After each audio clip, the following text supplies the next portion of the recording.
വയനാട്ടിൽ വന്യമൃഗശല്യത്തിന് അറുതിയില്ല. കുടിൽ തകർത്തു. ദമ്പതികൾ രക്ഷപ്പെട്ടത് തലനാരിഴയ്ക്ക്. പാലക്കാട് കുഞ്ചാർപതിയിൽ കാട്ടാന ചരിഞ്ഞു. പത്തനംതിട്ട ആങ്ങാമൂഴിയിൽ പ്രായപൂർത്തിയാകാത്ത വിദ്യാർത്ഥിനിക്ക് പീഡനം. 4 പേർ അറസ്റ്റിൽ.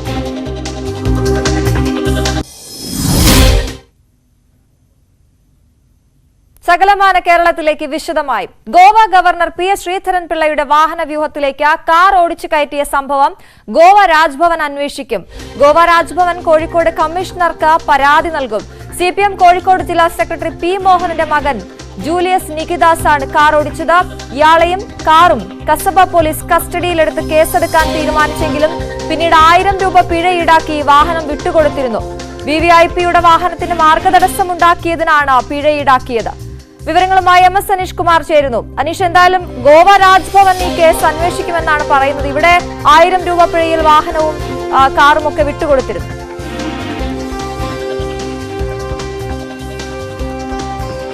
തീർച്ചയായും അശ്വതി, ഞായറാഴ്ച രാത്രി 8:30 സംഭവം ഉണ്ടായത്. അദ്ദേഹം ഒരു പരിപാടിയിൽ പങ്കെടുത്ത ശേഷം വീട്ടിലേക്ക് മടങ്ങും വഴിയാണ് വാഹന വ്യൂഹത്തിലേക്ക് ജൂലിയസ് നികിദാസ് ആ വാഹനം ഇടിച്ചു കയറ്റിയത്.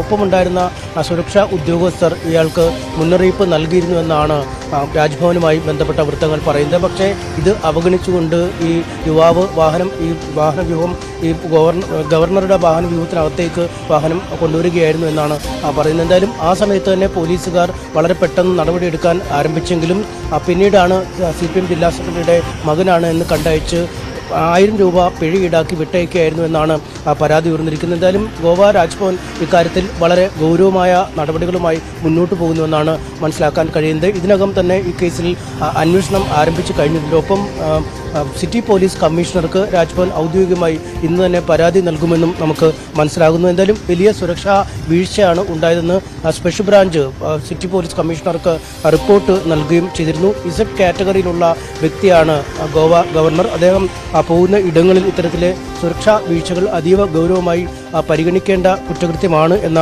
വിലയിരുത്തലുമുണ്ട്. എന്നാൽ ഈ സ്വാധീനമുള്ളതുകൊണ്ടാണ് ഇത്തരം മറ്റന്വേഷണങ്ങളിലേക്ക് നീങ്ങാതെ ഈ വാഹനം കസ്റ്റഡിയിലെടുക്കുകയോ അല്ലെങ്കിൽ ഈ ഇടിച്ചു കയറ്റിയ ആളെ കസ്റ്റഡിയിലെടുക്കുകയോ ചെയ്യാതെ കേവലം ഫൈൻ ഈടാക്കി മാത്രം വിട്ടയച്ചെന്ന പരാതിയാണ് ഉയർന്നിരിക്കുന്നത്. ഇക്കാര്യത്തിൽ വളരെ വിശദമായ അന്വേഷണത്തിലാണ് ഗോവ രാജ്ഭവൻ ഒരുങ്ങുന്നത്. അശ്വതി, ശരി, എന്തായാലും ഈ വിഷയം ഗോവ രാജ്ഭവൻ അന്വേഷിക്കുമെന്നാണ് അറിയുന്നത്. MS അനീഷ് കുമാറാണ് വിവരങ്ങൾ നൽകിയത്. രാഷ്ട്രീയപരമായും ഈ വിഷയത്തിൽ വലിയ ചർച്ചകൾ വരാൻ ഇടയുണ്ട്.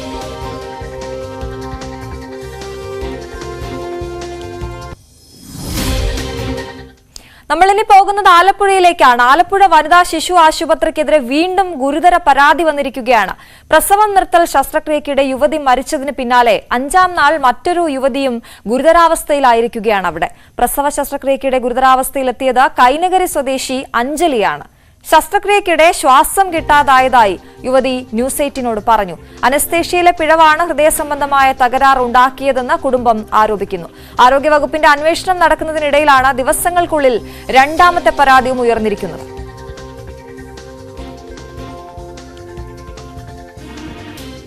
മാധ്യമങ്ങളിൽ ഇങ്ങനെ ഒരു വാർത്ത വന്നപ്പോൾ തന്നെ അന്വേഷണം നടത്തുന്നതിന് DHSന് നിർദ്ദേശം നൽകിയിരുന്നു. അപ്പോൾ DHSന്റെ ആ റിപ്പോർട്ടിന്റെ അടിസ്ഥാനത്തിൽ കൂടുതൽ സമഗ്രമായിട്ടുള്ള അന്വേഷണം ആവശ്യമെങ്കിൽ അത് നടത്തണം. അതായത് ആ അന്വേഷണം തന്നെ DHSലെ ഉദ്യോഗസ്ഥരല്ല, DMEയിൽ മെഡിക്കൽ എഡ്യൂക്കേഷനിലെ വിദഗ്ധരായിട്ടുള്ള ആളുകളേക്ക് ഉൾപ്പെടുത്തിയാണ് അന്വേഷണം നടന്നിട്ടുള്ളത്. അപ്പോൾ അതിൻ്റെ ഭാഗമായിട്ടുള്ള പോസ്റ്റ്മോർട്ടം റിപ്പോർട്ട് കൂടി അവർ പരിശോധിച്ചതിന് ശേഷമുള്ള ഫൈനൽ റിപ്പോർട്ടായിരിക്കും വകുപ്പിന് നൽകുക. അത് കൃത്യമായി തന്നെ പരിശോധിക്കും. വളരെ സങ്കടമുള്ള കാര്യമാണല്ലോ, കാരണം പ്രസവം നിർത്തുന്നതിന് വേണ്ടിയിട്ട് പോവുകയും അവിടെ മരണമടയുകയും ചെയ്യുക എന്നുള്ളത് നമുക്ക് വളരെ വളരെ വളരെ ഷോക്കിംഗ് ആയിട്ടുള്ള വളരെ വിഷമകരമായിട്ടുള്ളൊരു കാര്യമാണ്. അപ്പോൾ എന്താണെന്നുള്ളത് കൃത്യമായി തന്നെ ഇത് പരിശോധിക്കും.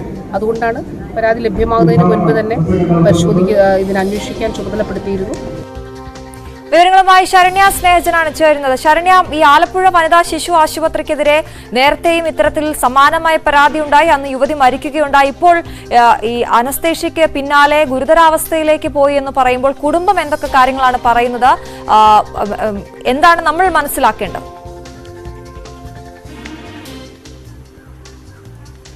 അശ്വതി, വളരെ ഗുരുതരമായ ആരോപണമാണ് ഇപ്പോൾ ആലപ്പുഴയിലെ വനിതാ ശിശു ആശുപത്രിക്കെതിരെ ഉയർന്നിരിക്കുന്നത്. കഴിഞ്ഞ 19-ന് ഒരു പ്രസവ നൃത്ത ശസ്ത്രക്രിയക്കായി അവിടെ എത്തിയ പഴവീട് സ്വദേശിനിയായ ആശ ഹൃദയ സംബന്ധമായ, അതായത് ശസ്ത്രക്രിയക്കിടയിലുള്ള കോംപ്ലിക്കേഷനെ തുടർന്ന് ഹൃദയ സംബന്ധമായ പ്രശ്നമുണ്ടായി, ഹൃദയാഘാതമുണ്ടായി മരിക്കുന്ന ഒരു സാഹചര്യം ഉണ്ടായിരുന്നു. അതിനുശേഷം അന്ന് കുടുംബം ഉന്നയിച്ച പ്രധാന ആരോപണം അനസ്തേഷ്യ വിഭാഗത്തിന്റെ ഭാഗത്തു നിന്നുണ്ടായ പാളിച്ചയാണ് ഫാർമസിസ്റ്റ് കൂടിയായ 30-കാരിയായ ആശയുടെ മരണത്തിലേക്ക് നയിച്ചത് എന്നുള്ളതാണ്. 2 കുട്ടികളുടെ അമ്മയാണ്, 2 കുട്ടികളാണ് അനാഥരായത്. ആ സംഭവത്തിന് ശേഷം 5 ദിവസത്തെ വ്യത്യാസത്തിൽ അടുത്ത ഗുരുതരമായ പ്രശ്നം അവിടെ ഉണ്ടായി എന്നുള്ളതാണ്. ഇത് 2ാമത്തെ കേസ് ഉണ്ടായിട്ടുള്ളത് കൈനഗിരി സ്വദേശിനിയായ അഞ്ജലി എന്ന യുവതിക്കാണ്. അഞ്ജലി 2ാമത്തെ സിസേറിയന് വിധേയനാവാനായി, അതായത് ആദ്യവും സിസേറിയൻ ശസ്ത്രക്രിയയിലൂടെയാണ് കുട്ടി ഉണ്ടായത്. 2ാമത്തെ കേസിന് വരുമ്പോഴാണ് അവിടെ ഒരു കോംപ്ലിക്കേഷൻ ഉണ്ടായത്.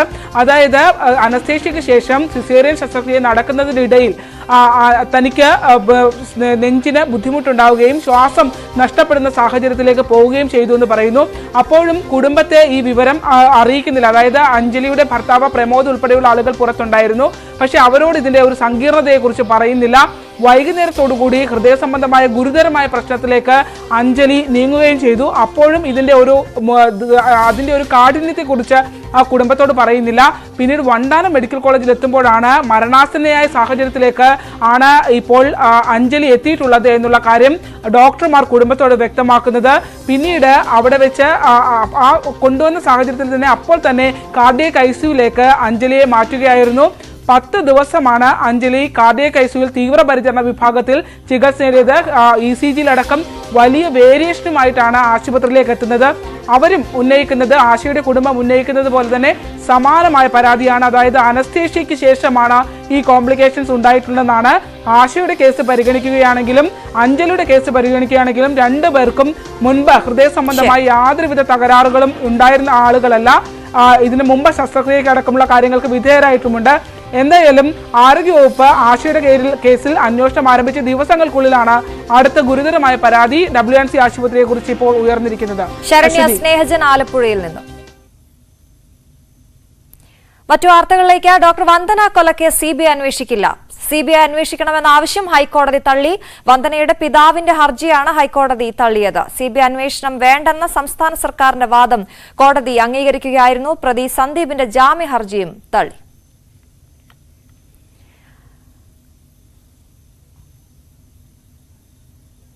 ലോക്സഭാ തെരഞ്ഞെടുപ്പ് പ്രചാരണം ആരംഭിച്ച് BJP. തൃശൂരിൽ സുരേഷ് ഗോപിയുടെ പ്രചാരണ പ്രവർത്തനങ്ങൾക്ക് തുടക്കമായി. ബൂത്തുതല യോഗങ്ങൾ ഇന്നു മുതൽ ആരംഭിക്കും. 4 മണ്ഡലങ്ങളിൽ ഇന്ന് സുരേഷ് ഗോപി എത്തും. ഔദ്യോഗിക സ്ഥാനാർത്ഥി പ്രഖ്യാപനത്തിന് മുൻപാണ് പ്രചാരണം.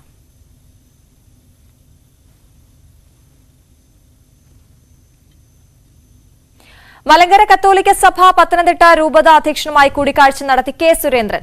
പത്തനംതിട്ടയിലെ രൂപത ആസ്ഥാനത്തായിരുന്നു ഡോക്ടർ സാമുവൽ മാർ ഐറിനിയോസുമായുള്ള കൂടിക്കാഴ്ച.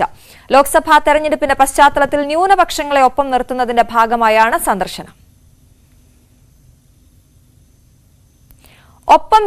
ഒരുമിപ്പിക്കേണ്ടവരെ പ്രധാനമന്ത്രിയും കേന്ദ്ര ഭരണകൂടവും ഭിന്നിപ്പിക്കുന്നുവെന്ന് KPCC പ്രസിഡന്റ് കെ സുധാകരൻ. മണിപ്പൂരിലെ കലാപം ഇതിന് ഉദാഹരണമാണ്. രാജ്യത്തിന്റെ അസ്തിത്വം സംരക്ഷിക്കുന്നതിൽ ജവഹർലാൽ നെഹ്റു മുതൽ പൂർവികർ വഹിച്ച പങ്ക് വലുതാണ്. പ്രധാനമന്ത്രിയും കേരള മുഖ്യമന്ത്രിയും ഒരു നാണയത്തിന്റെ 2 വശങ്ങളാണെന്നും കെ സുധാകരൻ പറഞ്ഞു. പത്തനംതിട്ട ആങ്ങാമൂഴിയിൽ പ്രായപൂർത്തിയാകാത്ത വിദ്യാർത്ഥിയെ പീഡിപ്പിച്ച കേസിൽ 4 പേർ അറസ്റ്റിൽ. പീഡിപ്പിക്കുകയും നഗ്നചിത്രങ്ങൾ പ്രചരിപ്പിക്കുകയും ചെയ്ത സംഭവത്തിലാണ് അറസ്റ്റ്. ആങ്ങാമൂഴി സ്വദേശി KSEB ജീവനക്കാരൻ മുഹമ്മദ് റാഫി, ചിറ്റാർ സ്വദേശി സജാദ് S. സലീം, DYFI പ്രാദേശിക നേതാവും പെരുന്നാട് സ്വദേശിയുമായ ജോയൽ തോമസ് എന്നിവരാണ് പിടിയിലായവർ. വയനാട് ബാണാസുര സാഗർ ഡാമിൽ വിവിധ ആവശ്യങ്ങൾ ഉന്നയിച്ച തൊഴിലാളികൾ അനിശ്ചിതകാല സമരം ആരംഭിച്ചു. പിരിച്ചുവിട്ട ജീവനക്കാരെ തിരിച്ചെടുക്കുക, ശമ്പള പരിഷ്കരണം നടപ്പിലാക്കുക തുടങ്ങിയ ആവശ്യങ്ങൾ ഉന്നയിച്ചാണ് സമരം. ആവശ്യങ്ങൾ അംഗീകരിക്കുന്നതുവരെ സമരം തുടരാനാണ് തൊഴിലാളികളുടെ തീരുമാനം. അതേസമയം ജില്ലയ്ക്ക് അകത്തുനിന്നും പുറത്തുനിന്നും അയൽ സംസ്ഥാനങ്ങളിൽ നിന്നുവരെ ദിവസവും ആയിരക്കണക്കിന് സഞ്ചാരികൾ എത്തുന്ന കേന്ദ്രം തൊഴിലാളികളുടെ സമരം ആരംഭിച്ചതോടെ പൂർണ്ണമായും നിശ്ചലമായി.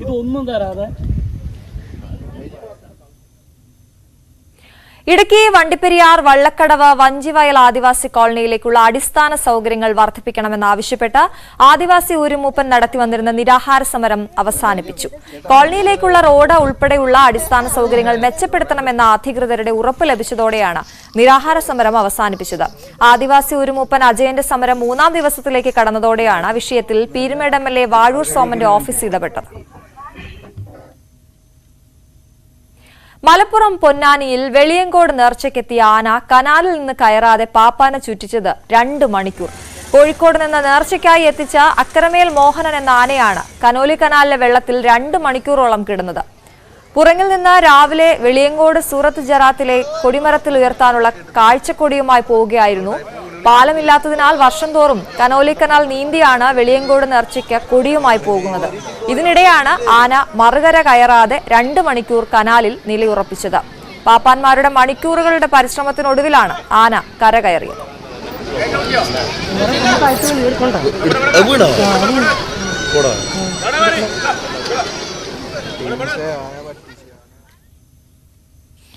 വയനാട് കേണിച്ചിറയിൽ ആദിവാസി ദമ്പതികളുടെ കുടിൽ കാട്ടാന തകർത്തു. നാട്ടിലിറങ്ങിയ കൊമ്പൻ കാട്ടിലേക്ക് തിരിച്ചു പോകും വഴിയാണ് കുടിൽ തകർത്തത്. ആക്രമണ സമയത്ത് കുടിലുണ്ടായിരുന്ന ബിജു സൗമ്യ ദമ്പതികൾ തലനാരിഴയ്ക്കാണ് രക്ഷപ്പെട്ടത്. പുൽപ്പള്ളി ഫോറസ്റ്റ് സെക്ഷനിലെ ജീവനക്കാരും ഗാർഡുമാരും വാച്ചർമാരും ചേർന്ന് ബിജുവിന് കുടിൽ നിർമ്മിച്ചു നൽകി. മേഖലയിൽ വന്യമൃഗശല്യം രൂക്ഷമായതിനാൽ പ്രതിരോധ സംവിധാനങ്ങൾ ഊർജിതമാക്കണമെന്നാണ് നാട്ടുകാരുടെ ആവശ്യം.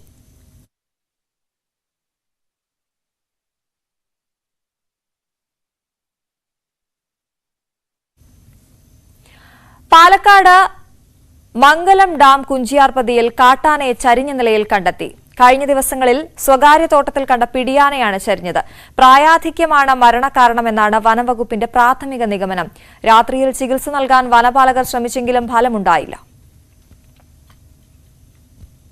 കാട്ടുകൊമ്പൻ പടയപ്പയ്ക്ക് സംരക്ഷണം ഒരുക്കണമെന്ന ആവശ്യവുമായി പരിസ്ഥിതി സംഘടനയായ ഗ്രീൻ കെയർ കേരള രംഗത്ത്. ഉൾവനത്തിലേക്ക് പോയി തീറ്റ തേടാനുള്ള ശാരീരിക സ്ഥിതി പടയപ്പയ്ക്കില്ലെന്നും അതിനാൽ വനംവകുപ്പ് പടയപ്പയെ ജനവാസ മേഖലയിൽ നിന്നും മാറ്റിയ ശേഷം തീറ്റയും വെള്ളവും ലഭ്യമാക്കാനുള്ള ഇടപെടൽ നടത്തണമെന്നും സംഘടനാ ജില്ലാ സെക്രട്ടറി കെ ബുൾബേന്ദ്രൻ ആവശ്യപ്പെട്ടു. വാഹനം ഉപയോഗിച്ച് പടയപ്പയെ പ്രകോപിതനാക്കാൻ ശ്രമം നടത്തുന്നവർക്കെതിരെ കർശന നടപടി സ്വീകരിക്കണമെന്ന ആവശ്യവും ഗ്രീൻ കെയർ കേരള മുമ്പോട്ട് വയ്ക്കുന്നുണ്ട്. വിഷയം ചൂണ്ടിക്കാട്ടി Thiruvananthapuram chief wildlife warden ഉൾപ്പെടെയുള്ളവരെ ബന്ധപ്പെടുമെന്നും കെ ബുൾബേന്ദ്രൻ വ്യക്തമാക്കി. കൊല്ലുകയോ ഒന്നും ചെയ്തിട്ടില്ല. കടകളിൽ നിന്നും വിശക്കുമ്പോൾ മാത്രം ക്യാരറ്റ് അതുപോലെ പൈനാപ്പിളൊക്കെ എടുത്ത് ഭക്ഷിച്ചുകൊണ്ടിരുന്ന ശാന്തനായ ഈ കാട്ടുകൊമ്പനെ ഈ അടുത്ത നാളുകളിൽ ആളുകൾ വാഹനം ഉപയോഗിച്ച് ഇതിൻ്റെ നേർക്ക് പാഞ്ഞു ചെല്ലുകയും ചെറിയ രീതിയിൽ അതിന് പരിക്കേൽപ്പിക്കുന്ന രീതിയിൽ മുട്ടുകയൊക്കെ ചെയ്തതിന് ശേഷം മാത്രമാണ് ഈ ആന പ്രകോപനം ഉണ്ടാക്കി ആക്രമണകാരിയായി മാറുന്ന ഒരു സ്ഥിതിയിലേക്ക് വന്നിരിക്കുന്നത്. ഇനി നമ്മളൊരു കല്യാണ വിശേഷത്തിലേക്കാണ്. കൊട്ടാരക്കര ആശ്രയ സങ്കേതത്തിലെ സരസു വിവാഹിതയായി. 22 വർഷം മുമ്പാണ് കണ്ണൂർ ആലക്കോട് നിന്നും സരസുവിനെയും 2 സഹോദരങ്ങളെയും കലയപുരം ആശ്രയ സങ്കേതം ഏറ്റെടുത്തത്. തലയിൽ 1 ബക്കറ്റ് വെള്ളവും ചുമന്ന 2 വയസ്സുകാരൻ സുമേഷിനെ ഒക്കത്തിരുത്തി മറ്റൊരു സഹോദരൻ സുരേഷിനെ ചേർത്ത് പിടിച്ച് നടന്നുപോകുന്ന സരസുവിന്റെ ചിത്രം പത്രത്തിൽ കണ്ടാണ് കലയപുരം ജോസും ഭാര്യ മിനിയും നേരിട്ടെത്തി അനാഥ കുട്ടികളെ അന്ന് ഏറ്റെടുത്തത്. ബിരുദാനന്തര ബിരുദവും സിവിൽ സർവീസ് നേടാനുള്ള ശ്രമവും നടക്കുന്നതിനിടയിലാണ് സരസുവിനെ കണ്ണൂർ സ്വദേശി നിതീഷ് ജോസഫ് താലി ചാർത്തിയത്. 20 വർഷത്തിലേറെയായി സരസുവും 2 അനുജന്മാരും കൊട്ടാരക്കര കലയപുരം സങ്കേതത്തിലെത്തിയിട്ട് അവർക്ക് മാന്യമായി ഭക്ഷണം നൽകി, പാർപ്പിടം നൽകി, വിദ്യാഭ്യാസവും നൽകി. അതുപോലെ തന്നെ ഇപ്പോൾ ആ കുട്ടിയുടെ വിവാഹവും നടന്നിരിക്കുകയാണെന്ന് ചോദിക്കുന്നു. എന്താണ് നിറഞ്ഞ സന്തോഷമാണ്. സന്തോഷം അണപൊട്ടി ഒഴുകുന്ന സന്തോഷമാണ് ഞങ്ങൾക്കുള്ളത്. ഞങ്ങൾ 200-ലധികം പെൺകുട്ടികളെ വിവാഹം കഴിപ്പിച്ച് അയച്ചിട്ടുണ്ട്. 141 പേരെ ഒന്നിച്ച് ഒരേ വേദിയിൽ വെച്ച് ആശ്രയ വിവാഹം കഴിപ്പിച്ച് അയച്ചിട്ടുണ്ട്. ആ 141 കല്യാണം ഒന്നിച്ച് നടത്തിയതിലും കൂടുതൽ സന്തോഷം ഇന്ന് ഞങ്ങളുടെ സരസുവിൻ്റെ ഈ മുഹൂർത്തത്തിൽ എനിക്കും എൻ്റെ ഭാര്യ മിനിക്കും ഉണ്ടായിട്ടുണ്ട്. കാരണം ഞങ്ങളുടെ വീട്ടിൽ ആദ്യം വന്ന വിരുന്നുകാരിയാണ്, ഞങ്ങളുടെ ആദ്യ മകളാണ്. എൻ്റെ ഭാര്യയാണ് വെച്ചെടുത്ത് ഇറക്കിയത്. അങ്ങനെ ഞങ്ങളുടെ നിറവും ഗന്ധവും ഒക്കെ അവളിലും അവളുടെ ആങ്ങളമാരുടെ മൂത്രം ഞങ്ങളുടെ ദേഹത്തൊക്കെ വീണിട്ടുണ്ട്. കാരണം രാത്രിയിൽ കിടന്നു വെളുക്കുവന്മാർ അവരങ്ങനെ ഒന്നായി ഒരമ്മ എങ്ങനെ മക്കളെ പോറ്റുന്നുവോ ഒരച്ഛൻ എങ്ങനെ മക്കളെ പോറ്റുന്നുവോ അത്തരത്തിൽ ഞങ്ങൾ പോറ്റി വളർത്തിയ ഞങ്ങളുടെ കുഞ്ഞുങ്ങൾ അവർ നന്നായി കാണുന്നതിൽ, അവർക്ക് നല്ല ജീവിതം ഉണ്ടാകുന്നതിൽ, അവളൊരു കുടുംബിനിയായതിൽ ഏറ്റവും കൂടുതൽ ആയിരം നന്ദിയും സന്തോഷവുമാണ് ഞങ്ങൾക്ക് അറിയിക്കാനുള്ളത്. സരസുവിനെ കുറിച്ച് ഒരുപാട് പറയാനുണ്ട്. വളർത്തമ്മയ്ക്ക് ചോദിച്ചറിയാം, എന്താണ് ഈ ഒരു സാഹചര്യത്തിൽ പറയാനുള്ളത്? പെറ്റമ്മയായില്ലെങ്കിലും പോറ്റമ്മയാകാൻ പറ്റിയിട്ടുണ്ട്.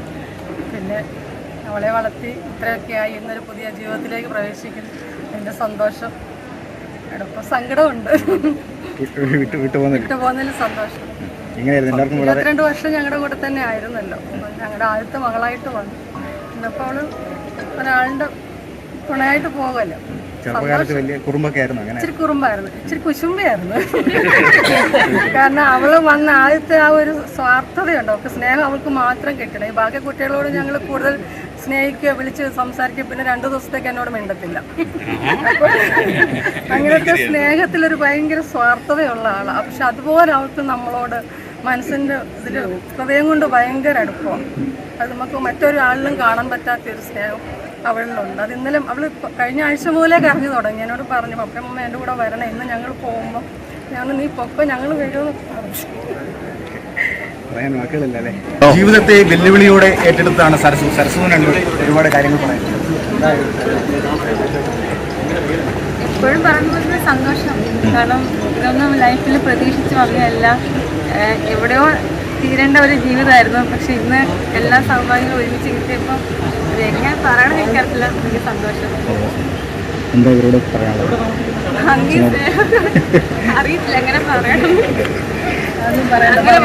പറഞ്ഞ ഓർമ്മത്തില്ല. പുതിയ കുടുംബജീവിതത്തിലേക്ക് പ്രവേശിക്കുന്ന നവദമ്പതികളെ നമുക്ക് ആശംസിക്കാൻ. പാലക്കാട് പട്ടാമ്പിയിൽ കളഞ്ഞുകിട്ടിയ സ്വർണ്ണാഭരണം ഉടമയെ തിരിച്ചേൽപ്പിച്ച് മാതൃകയായ ഇതര സംസ്ഥാന തൊഴിലാളിക്ക് ആദരം. കേരള സ്ക്രാപ്പ് മർച്ചന്റ് അസോസിയേഷന്റെ നേതൃത്വത്തിലാണ് രഞ്ജൻ കുമാറിനെ ആദരിച്ചത്. ആക്രി വസ്തുക്കൾക്കിടയിൽ നിന്ന് ലഭിച്ച 2 പവൻ സ്വർണ്ണാഭരണമാണ് രഞ്ജൻ കുമാർ സ്ഥാപന ഉടമയെ ഏൽപ്പിച്ചത്. തുടർന്ന് അന്വേഷണത്തിൽ സ്വർണത്തിന്റെ അവകാശികളായ കോഴിക്കോട് സ്വദേശി മുകേഷിനെ കണ്ടെത്തുകയും ചെയ്തു. Ongallur panchayat vice president T P. രാജേഷിന്റെ അധ്യക്ഷതയിൽ നടന്ന ചടങ്ങിൽ ഉടമയ്ക്ക് സ്വർണം കൈമാറി. മാതൃകാ പ്രവർത്തനം നടത്തിയതിലൂടെ രഞ്ജൻ കുമാറിനെയും കടയുടമയെയും ആദരിച്ചു.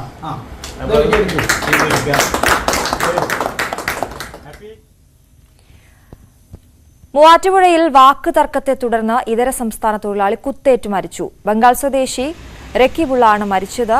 പ്രതി ഇജാഉദ്ദീനെ മൂവാറ്റുപുഴ പോലീസ് കസ്റ്റഡിയിലെടുത്തു. ഫോറൻസിക് സംഘം സ്ഥലത്തെത്തി പരിശോധന നടത്തി തെളിവുകൾ ശേഖരിക്കും.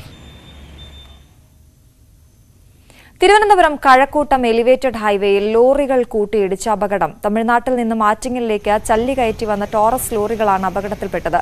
ലോറിയിൽ കുരുങ്ങിപ്പോയ ഡ്രൈവറെ ഫയർഫോഴ്സ് സംഘം എത്തിയാണ് പുറത്തെടുത്തത്.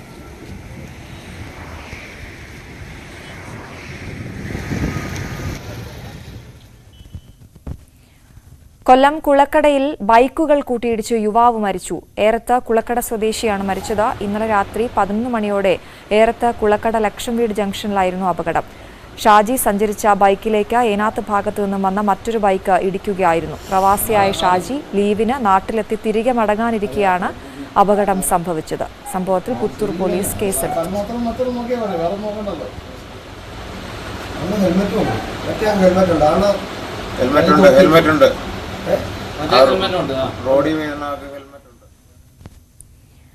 കോഴിക്കോട് മുക്കത്ത് സ്വകാര്യ ബസ്സിനെ കാറിൽ പിന്തുടർന്ന് ഡ്രൈവറെ മർദ്ദിക്കുകയും ബസിന്റെ സൈഡ് ഗ്ലാസ് അടിച്ചു തകർക്കുകയും ചെയ്തതായി പരാതി. ചുണ്ടത്തുംപോയിൽ നിന്നും മുക്കത്തേക്ക് പോകുന്ന റോബിൻ ബസിന് നേരെയായിരുന്നു ആക്രമണം. ആക്രമണത്തിൽ ബസ് ഡ്രൈവർ തോട്ടുമുക്കം പാനന്തിലാവ് സ്വദേശി നിഖിലിനാണ് പരിക്കേറ്റത്. യാത്രക്കാർ ബസ്സിൽ ഉണ്ടായിരുന്നപ്പോഴായിരുന്നു ആക്രമണം നടന്നത്. ബസ് ജീവനക്കാർ അരീക്കോട് പോലീസിൽ പരാതി നൽകി.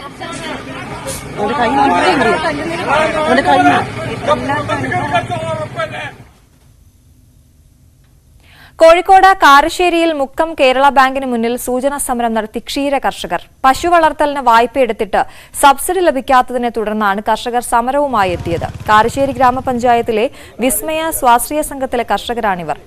ഇപ്പോഴത്തെ കേരള ബാങ്ക് ജില്ലാ സഹകരണ ബാങ്കായ കാലത്തായിരുന്നു 4.5 ലക്ഷം രൂപ വായ്പ എടുത്തിരുന്നത്. മാസം 11,000 തിരിച്ചടവുള്ള വായ്പയ്ക്ക് കൃത്യമായി തിരിച്ചടച്ചാൽ 1,30,000 രൂപ നബാർഡിന്റെ സബ്സിഡി ലഭിക്കുമെന്ന് പറഞ്ഞിരുന്നു.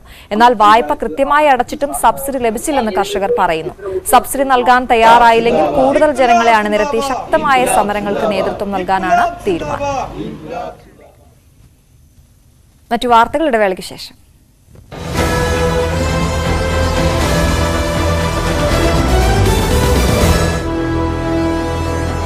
0% പണിക്കും. രോഗബാധയുണ്ടെന്ന വിവരം സ്ഥിരീകരിച്ചത് അടുത്തിടെ ചാൾസ് രാജാവ് ആശുപത്രിയിൽ ചികിത്സയ്ക്കെത്തിയപ്പോൾ. US സ്റ്റേറ്റ് സെക്രട്ടറി ആന്റണി ബ്ലിങ്കന്റെ സൗദി സന്ദർശനം തുടരുന്നു. സൗദി കിരീടാവകാശി മുഹമ്മദ് ബിൻ സൽമാൻ അൽ സൗദുമായി ബ്ലിങ്കൻ കൂടിക്കാഴ്ച നടത്തി. തീവ്രവാദി ഭീഷണിയും യുദ്ധക്കെടുതിയും നേരിടുന്ന ഗാസയ്ക്ക് സഹായം നൽകുന്നതും ചർച്ചയാകുന്നതായി നേതാക്കൾ. കരസേനാ ഉപമേധാവിയായി ലഫ്റ്റനന്റ് ജനറൽ ഉപേന്ദ്ര ദ്വിവേദിയെ നിയമിച്ചു. ഫെബ്രുവരി 15 ചുമതലയേൽക്കും. ലഫ്റ്റനന്റ് ജനറൽ MB സുധീന്ദ്രകുമാറിന് പകരമായാണ് നിയമനം.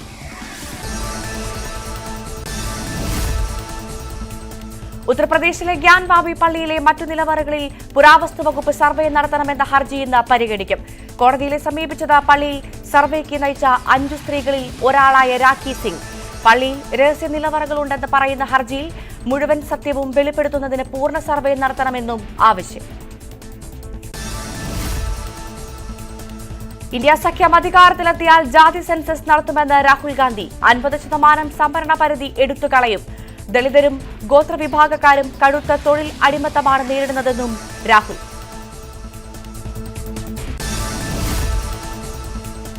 ഒരു രാജ്യം ഒരു തെരഞ്ഞെടുപ്പ് വിഷയത്തിൽ ഇന്ന് ഡൽഹി.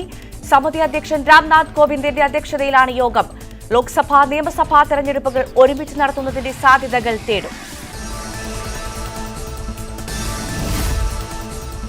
ചണ്ഡീഗഡ് മേയർ തെരഞ്ഞെടുപ്പിൽ രൂക്ഷ വിമർശനവുമായി സുപ്രീം കോടതി. ബാലറ്റിൽ റിട്ടേണിംഗ് ഓഫീസർ ക്രമക്കേട് നടത്തിയെന്നത് വ്യക്തമെന്ന് ചീഫ് ജസ്റ്റിസ് DY ചന്ദ്രചൂഡ്. ഇത് ജനാധിപത്യത്തിനെതിരെ പരിഹസിക്കലാണെന്നും അതിന്റെ കൊലപാതകമാണെന്നും ചീഫ് ജസ്റ്റിസ് പരാമർശിച്ചു. റിട്ടേണിംഗ് ഓഫീസറെ പ്രോസിക്യൂട്ട് ചെയ്യണമെന്നും വാദത്തിനിടെ ചീഫ് ജസ്റ്റിസ് അഭിപ്രായപ്പെട്ടു.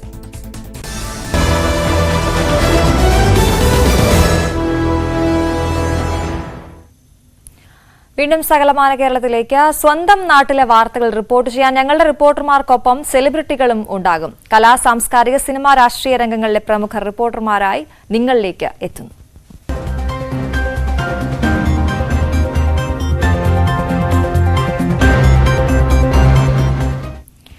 ഒരു മൾട്ടിപ്ലക്സ് തിയേറ്റർ സമുച്ചയം വരുന്നതിന്റെ ആവേശത്തിലാണ് കായംകുളത്തുകാർ. ചലച്ചിത്ര വികസന കോർപ്പറേഷന്റെ ഉടമസ്ഥതയിലുള്ള തിയേറ്റർ സമുച്ചയം 4 മാസത്തിനുള്ളിൽ പൂർത്തിയാകും. ഈ വാർത്ത ന്യൂസ് 8 വേണ്ടി റിപ്പോർട്ട് ചെയ്യുന്നത് യു പ്രതിഭ MLA. മൾട്ടിപ്ലക്സ് തിയേറ്റർ സമുച്ചയം വരുന്ന ആവേശത്തിലാണ് കായംകുളം നഗരസഭ വിട്ടു നൽകിയ 77 സെന്റ് സ്ഥലത്ത് ചലച്ചിത്ര വികസന കോർപ്പറേഷന്റെ നേതൃത്വത്തിലാണ് നിർമ്മാണങ്ങൾ നടക്കുന്നത്. 4 മാസത്തിനുള്ളിൽ നിർമ്മാണം പൂർത്തിയാകും.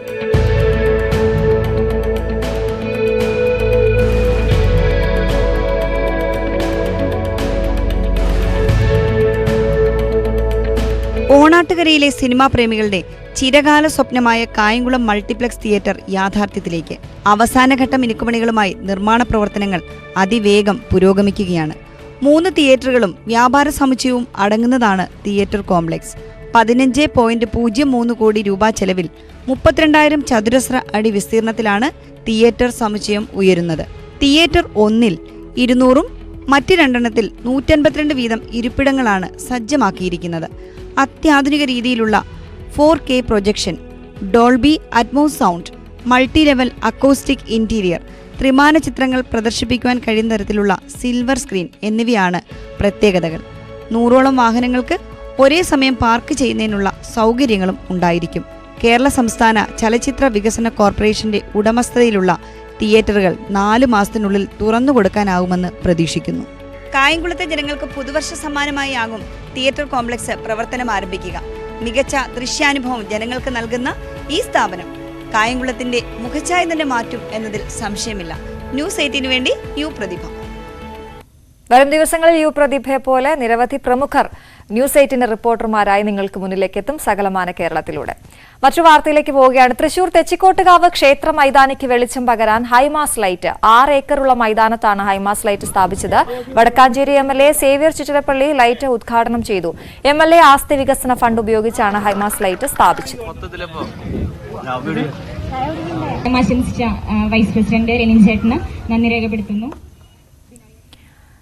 ഇടുക്കിയിൽ ലഹരി വിരുദ്ധ കലാജാഥയുമായി കേരള സംസ്ഥാന യുവജന ക്ഷേമ ബോർഡ് നിയോജക മണ്ഡലങ്ങളിലെ കലാലയങ്ങൾ, പൊതുവേദികൾ എന്നിവിടങ്ങളിലാണ് ലഹരിക്കെതിരായ നാടകം, ഫ്ലാഷ് മോബ്, തെരുക്കൂത്ത് എന്നിവ നടത്തുന്നത്. കലാജാഥയുടെ ജില്ലാതല ഉദ്ഘാടനം Munnar government arts and science കോളേജിൽ വെച്ച് Devikulam sub collector VM Jayakrishnan IAS നിർവഹിച്ചു.